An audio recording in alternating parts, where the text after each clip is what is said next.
던파 시절 그는 플렉스하는 발컨이었다. 물론 이몽규와는 조금 다른 발이다. 세팅된 아이템과 비교하면 조작 컨트롤이 안 좋은 것으로 유명했다. 세팅된 사도급 템을 끼고 진고던 클리어조차 제대로 못하는 영상을 보고 무기가 아깝다 등의 댓글을 자주 볼 수 있었다. 덤으로 발컨 유저의 영상이 올라오면 손가락 보경이급이라는 댓글이 달리기도 했다. 직업의 종결급 에픽 무기를 얻기 위해 현금 300만원 단위로 사용하는 등 씀씀이 또한 유명했다. 하지만 이런 노력에도 불구하고 본인이 추구하는 그 이상의 궤도까지 오르기에는 던파라는 게임의 한계를 느꼈다. 그러다 결국 롤 BJ로 전향했다. 이때 열혈 시청자들이 상당수 떠나기도 하고 새로운 롤 시청자들이 유입되기도 했다. 그의 플렉스는 롤에서도 변함없었는데 복염은 가히 슈퍼계정급의 실력으로만 받을 수 있는 스킨 빼고는 모두 가지고 있었다. 롤로 전향한 그의 실력은 3851판 실버가 모든 것을 설명해준다. 매판 최선을 다하는 빡겜 유저이지만 수많은 저격러와 약한 멘탈은 그를 실버 이상으로 보내지 않았다. 하지만 이 실력이 복염의 입단과 더불어 방송의 인기 비결이기도 하다. 이렇게 암 걸리는 맛으로 본다는 점에서 고래가와 비슷하기도 하다. 가끔 그가 게임 도중 옳은 말을 하거나 굉장히 좋은 말을 해도 시청자들은 내 다음 브론즈 라며 그의 말을 넘겨버리기도 한다. 복염은 게임을 워낙 많이 해서 운영의 맥을 잡을 줄 알지만 저격도 많은 편이고 나름의 고집이 있어 오도에 따르지 않아 쉽게 자멸하곤 한다.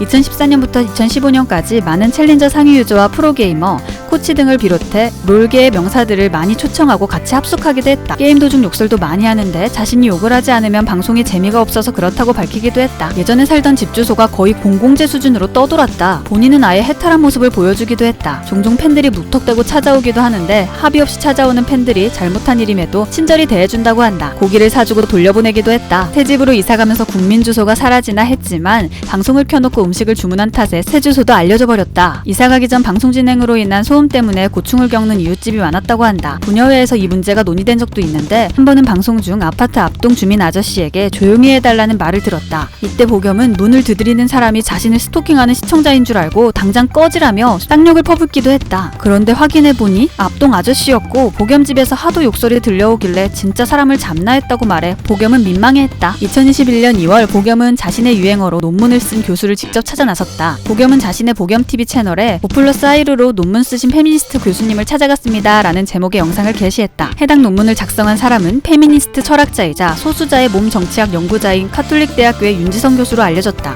해당 논문에는 복염의 유행어 보이루가 여성 생식기를 속되게 이르는 말과 하이루의 합성어로 여성 혐오 용어 놀이의 유행어처럼 사용됐다고 설명돼 있다. 그러나 복염은 해당 교수와 연락을 할 수 없었다. 또 어느 곳에서도 잘못된 사실에 대한 사과는 물론 답변조차 받지 못했고 그는 답답한 상황에 억울함을 토로했다. 2016년부터 보선 비방을 강조하며 본인의 욕설을 줄이기 시작했다. 과한 욕설을 하던 과거의 이미지와 많이 달라졌다. 이에 진심이 떨어진 것 같아 아쉽다는 의견도 많았다. 시청자가 들쑥날쑥하던 2016년 초 방송 게시판에 한 시청자가 장문의 방송 설계 글을 올렸다. 2016년 상반기 복염의 방송량을 구체적으로 분석 설계한 글이었다. 방송 스타일이 많이 바뀐 것을 인지한 일부 시청자들은 알고 있었던 내용이었다. 그 후 시청자가 설계한 내용과 95% 일치하는 방송을 하고 있다. 카이스트 다니던 16학번 학생 시청자는 이후 복염 방송의 고정 매니저로 활동하게 된다. 만능 종합형 BJ로 밀고 나가며 아쉬웠던 콘텐츠의 부재는 대부분 해소되었다. 소재 고갈의 문제 해결은 2016년 복염의 재기를 도와주는데 일조했다는 평가가 많다. 시청자들과의 소통을 다른 BJ들에 비해 굉장히 중요하게 생각한다. 열혈팬과 매니저 위주로 방송이 흘러가는 탑 BJ들과 비교하면 시청자 한 명 한 명과의 소통과 교류를 중요하게 생각하는 듯 보인다. 흔히 개청자라고 말하는 이들과도 너무 심한 정도가 아니면 웃으며 장난으로 받아들인다. 소통을 중요하게 생각하는 그는 2016년 초부터 시청자 중 한 달 시청 시간 1위와 채팅 횟수 1위에게 좋은 상품을 나누어주고 있다. 그의 씀씀이답게 컴퓨터 본체나 청축 키보드를 선물로 준다. 그래서 그런지 타 방송보다 시청자가 많다. 녹방에 가면 항상 보던 시청자들을 볼 수 있다. 복염은 방제 과장이 심한 것으로도 유명하다. 아프리카TV는 어그로를 끌어야 한다며 어그로 인생 아니겠습니까? 라는 말을 한 적이 있다. 다른 BJ들이 복염의 방제를 따라하기도 한다. 역대 방제로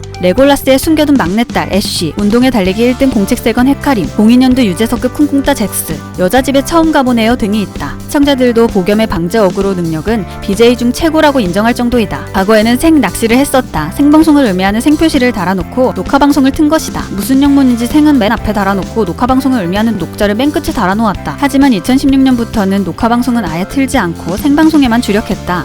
또 2021년에 들어서면서 방제 어그로도 옛말이 되었다. 대신 방제 어그로는 유튜브로 고스란히 넘어갔다. 2019년 5월 11일 보겸 디지털 앨범을 발매했다. 크레용팝의 멤버인 엘린이 제작에 참여했다. 타이틀곡인 스위트문은 멜론 진입 차트 탑100에 들기도 했다. 본래 제작자는 나와 함께를 타이틀곡으로 하려고 했는데 발매 도중 유통사의 착각으로 스위트문이 타이틀곡이 되었다고 한다. 보겸의 나와 함께는 2020년 12월 22일 노래방에 등록되기도 했다. 그의 팬들이 가족 후들조차 이건 도저히 못 들어주겠다, 의리로 한번 들어줬다 등의 반응이 많다. 다만 사랑 타령보다는 낫다는 반응도 있고 극소수지만 이 노래를 듣고 기분이 나아졌다는 평도 있다. 아침에 방영하는 만화 주제가 같다는 반응도 있다. 혹평이 압도적임에도 불구하고 보겸은 다음 앨범을 준비할 예정이라고 한다. 어느 곡이든 간에 1위를 하면 엘린과 결혼하겠다고 선언하기도 했다. 2014년 8월 21일 서울 고속버스 터미널역 근처 뷔페에서 정모를 했다. 비용을 모두 본인이 부담하겠다고 선언을 했는데 다만 참여 인원을 체크하기 위해 보겸 계좌로 만원씩 입금을 한 후 이름을 대면 다시 돌려주기로 했다. 그런데 공짜다 보니 온갖 무개념 행동이 복격되기도 했다. 입금 없이 밥만 먹고 도망간 사람, 남의 이름 대고 돈 받아간 사람, 근처 사는데 차비 받아간 사람 등이 대표적이었다. 그래서 정작 돈을 받아야 할 사람이 못 받는 사태가 일어났는데 이에 보겸은 쿨하게 근처 현금 인출기에서 자기 돈을 뽑아 나누어 주었다. 이날 경비만 1000만원 정도 썼다. 계좌에 12,000원만 남아서 똥줄을 탔다고 한다.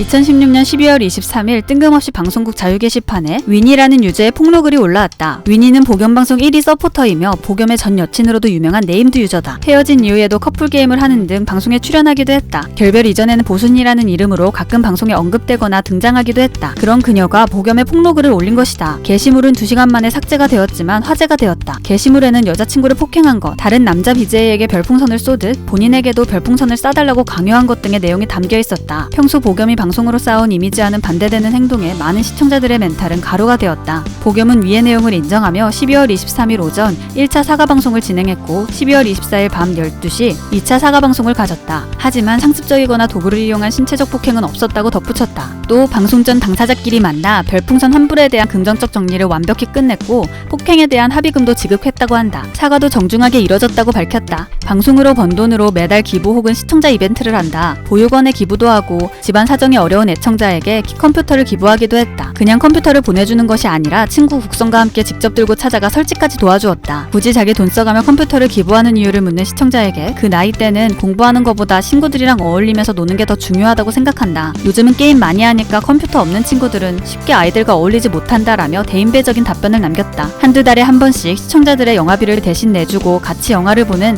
영화관 정모도 주기적으로 하고 있다. 돈이 인생의 제1 목표가 아니라고 한다. 본인이 부끄러워 직접적으로 말은 못하고 원피스 흰수염의 예시를 언급하며 자신의 가치관을 밝혔다. 원피스 작중에서 통상 보물을 좋아하고 이를 추구하는 다른 해적들과 달리 흰수염은 해적을 하는 이유가 보물이 아닌 가족을 만들기 위해서이며 자신의 해적단에 소속된 선원들을 모두 가족으로 칭하는데 보겸 자신도 그런 맥락에서 자신의 팬층을 가족으로 부른다. 팬들이 자신을 편한 형, 오빠처럼 생각하고 다가오길 바라고 그 관계가 앞으로도 오래도록 지속되고 계속 팬들과 즐겁게 소통하길 바란다고 한다. 그러기 위해 보겸은 콘텐츠나 팬들을 위해 돈을 많이 쓴다. 어차피 본인이 여기까지 올 수 있던 게 가족 후 때문이어서 전혀 아깝지 않다고 한다. 게임 BJ로 시작해 다양한 콘텐츠로 시청자의 사랑을 한몸에 받고 있는 보겸의 이야기 어떠셨나요? 앞으로도 훈훈하고 다양한 영상으로 시청자들과 꾸준히 소통하는 그의 모습 기대해 보겠습니다. 오늘 영상은 여기에서 마칩니다. 시청해주셔서 감사합니다.